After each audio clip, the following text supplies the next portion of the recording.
লখিমপুৰৰ কেবিনেটত আমি এটা বিশেষ ঘোষণা কৰিছিলোঁ যে ষ্টেট বেংক অৱ ইণ্ডিয়া আৰু অসম চৰকাৰৰ মাজত আমি এখন বুজাবুজিৰ চুক্তি স্বাক্ষৰ কৰিম, যাৰ জৰিয়তে কোনোবা চৰকাৰী কৰ্মচাৰীয়ে কৰ্মৰত অৱস্থাত যদি মৃত্যুমুখত পৰে 5 লাখ টকাৰ পৰা 10 লাখ টকা তেওঁলোকৰ পৰিয়ালে অতিৰিক্ত লাইফ ইন্সুৰেন্স পাব।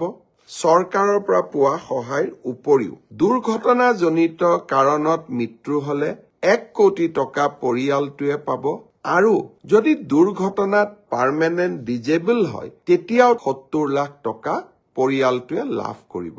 লখিমপুৰৰ কেবিনেট সিদ্ধান্ত হোৱাৰ পিছত আমি বেংকসমূহৰ লগত নিৰন্তৰভাৱে আলোচনা কৰিম।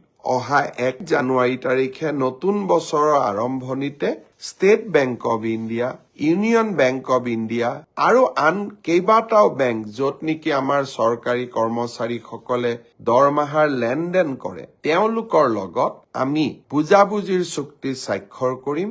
অৰ্থাৎ 1 তাৰিখৰ পৰাই এই কেবিনেট সিদ্ধান্ত কাৰ্যকৰী হ'ব।